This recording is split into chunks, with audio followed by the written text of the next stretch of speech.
Hello again. In my last recording, I encouraged you to go and get a Bible, so I hope you've got a Bible by now. And if not, make it soon, if you can. And I thought perhaps I could come on and start reading a little bit. And I was encouraging you to read and start in the book of John in the New Testament.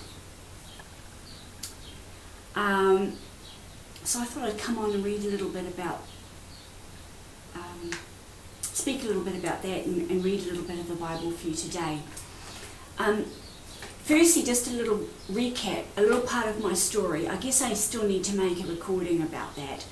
I'm an ex-New Ager. I was formerly a fully certified student of Doreen Virtue, and you can find her online and her testimony and conversion to Christianity, which is partly why I'm here today, or mainly why I'm here today, her and my beautiful brother Christopher, who was the only born-again Christian in my family for over 4 decades, until my conversion just over a year ago. My beautiful brother Christopher passed suddenly in June, and I sadly miss him every moment, and all the conversations and questions I could have wanted to put to him. I know he was really happy that I had come out of the New Age and that I had come to Jesus. He led me through the salvation prayer over the telephone. So a part of me wants to do this in honour of his memory, and also to help others who are stuck in the New Age, thinking that the New Age has all the answers because it looks so attractive. I thought Jesus was a beautiful person and just one of many options. That there was more than one path to God. All the stuff that the New Age spouts, basically mix and match, whatever you like is okay. And some folks even say, it's okay with Jesus, I'm on good terms with him. Well, if you take a look at the Bible, this is not just me saying this, take a look at the Bible. Deuteronomy 10, I think it's 18 from memory, but Google it, about divination, tarot readings, fortune telling, sorcery, witchcraft, spell making, all of that, even numerology, astrology. Actually, on that subject, Doreen has written an awesome blog about all those topics, and A to Z topics, as to why they are misleading and deceptive and not what Jesus wants us to be doing at all. Jesus wants to be the only source for your questions. He actually already is, but because of our own free will, he gives us the choice to come to him, to choose him. That's why you need to be born again. Even if you're a Christian and have been all your life, if you haven't been born again, you will not enter the kingdom of heaven. Check it in the Bible. Don't take my word for it. Google it. Go ask someone, an authority that you trust, a local pastor. Your priest may not know about it. If you're Catholic like I was, I never heard about being born again. When my brother Christopher was born again in his teenage years, I think most of my family, that's certainly how we treated him, we thought he'd been brainwashed. And certainly in my arrogance, I thought I had the answer. When I discovered New Age, I'd long decided organised religion didn't have the answers, and it doesn't, because Jesus didn't come about religion. He didn't come to make a religion. He came to have a relationship. That's why he came to earth in a bodily form. He came as fully divine, fully God, and fully human. I know these are huge topics, and I feel real humble talking about them because I'm still learning myself. So it's not about perfection, and it's not about doing good works and getting into heaven because you've done good works on earth.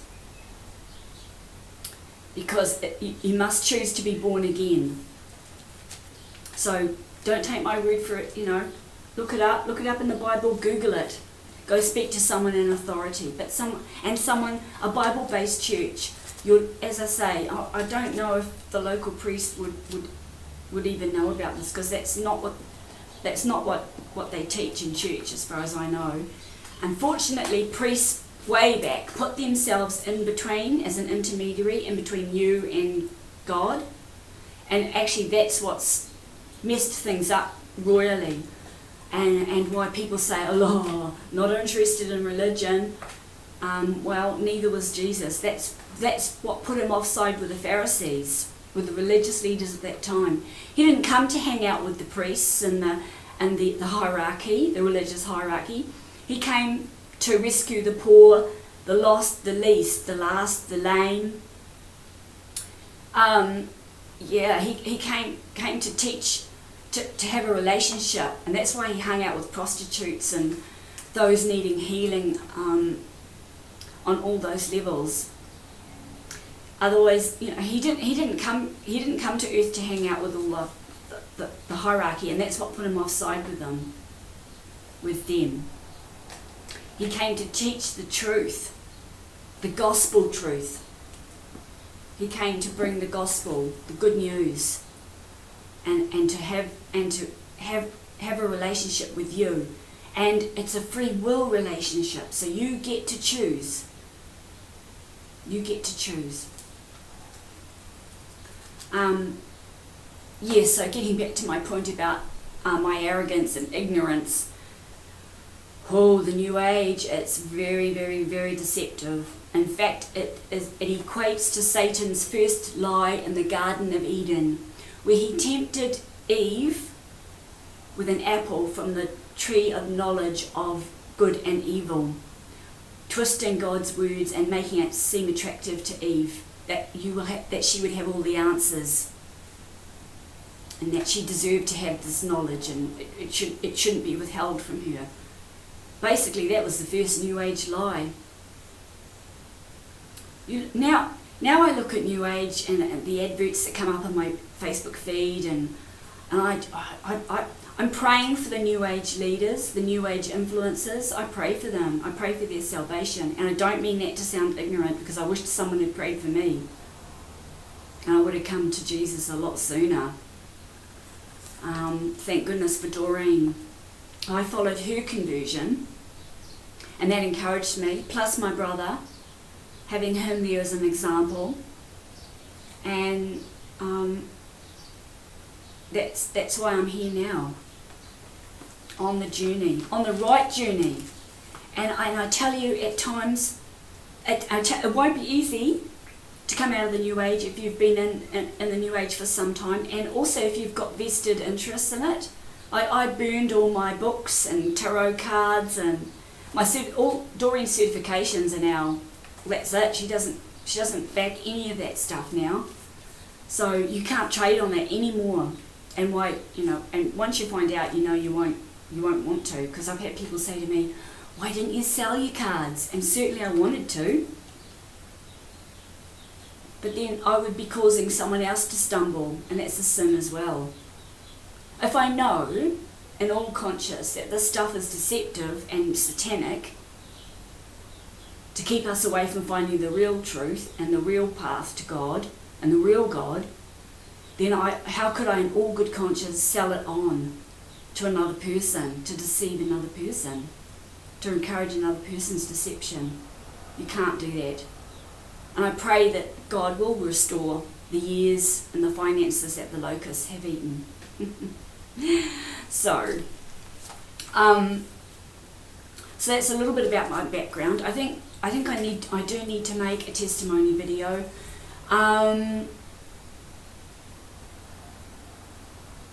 Part of it is that I don't feel like I've got much of a story to tell, but perhaps I don't know, that it might be just me putting it off. One thing I can say is that on my two angel intuitive workshops that I went on both occasions I went through hell. Not at the workshop, after the workshop. Either with the people I was living with or, with the people that I was rooming with. I went through hell. Because in my naivety, I thought only people of light would be attracted to an angel seminar. And at that point, I still believed actually Doreen had said this in the first Angel Intuitive workshop in Coolum, that Satan couldn't parade as an angel because evil can't look like light, evil can't look like God. It was something along those lines, and I remember thinking, but that, and of course Doreen knows better now, that is not true. Satan has been described as an angel of light, being able to disguise himself. So, and of course and in the New Age, I didn't want to talk about the devil or Satan. So all of that ignorance keeps you ignorant of the power that Satan can have over you, and probably does have over you, more than what you would even understand. And so in my naivety, I thought attending an Angel Intuitive workshop with all others who wanted to work from their heart and work with angels and get messages for people and work in love and light, that all of the people there were coming from that standpoint, but they weren't. And for some reason I had some really awful experiences. So I will make a video about that and just come clean, because it's actually been something that's always troubled me. In fact, my first experience at the first Angel Intuitive, which was in Coolum in 2006, the morning following the incident that I wanted to get some counselling with, some help with, I went to one of the volunteers that Doreen would have at her workshops, the Angel Intuitive volunteers, and when I started to talk about it, I must have still looked really upset and in fear about it, because when I went to speak with the volunteer and she wouldn't help me. She turned me away. I can't even remember what reason it was. I think she just said, I can't help you. It was just that, so really interesting. So I actually do have quite a bit to say. So watch this space, because it's coming out. Alright, so back to the Gospel according to John. Shall I read a little bit? I'll read a little bit. I know this has probably gone on a little bit already. Let me read a couple of verses, because that was actually my idea at the start of this. In the beginning was the Word, and the Word was with God, and the Word was God. He was in the beginning with God. All things were made through him, and without him nothing was made that was made. In him was life, and the life was the light of men. And the light shines in the darkness, and the darkness did not comprehend it. There was a man sent from God, whose name was John. This man came for a witness, to be a witness of the light, that all through him might believe. He was not that light, but was sent to be a witness of that light.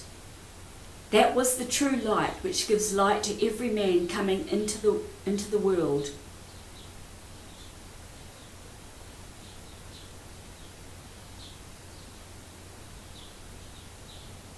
He was in the world, and the world was made through him, and the world did not know him. He came to his own, and his own did not receive him. But as many as received him, to them he gave the right to become children of God, to those who believe in his name. Okay, so that's just what I've been talking about being born again. Let me read that sentence again. But as many as received him, Jesus, we're talking about here, to them he gave the right to become children of God, to those who believe in his name, who were born not of blood, nor of the will of the flesh, nor of the will of man, but of God.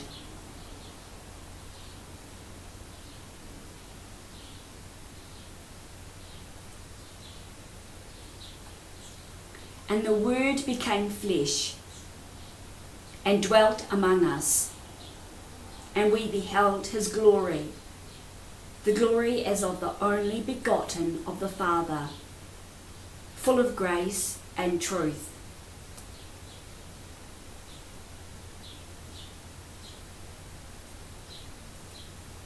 John bore witness of him and cried out, saying, "This was he of whom I said, he who comes after me is preferred before me, for he was before me."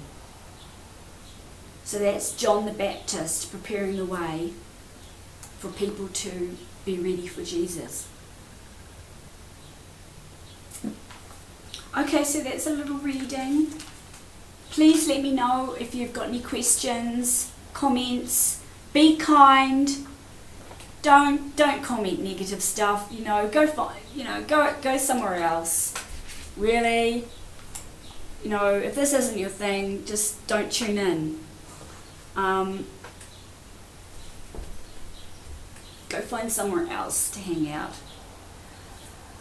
Okay. I pray that God shines his light upon you and your family. God bless. Have a brilliant day till next time. Bye for now.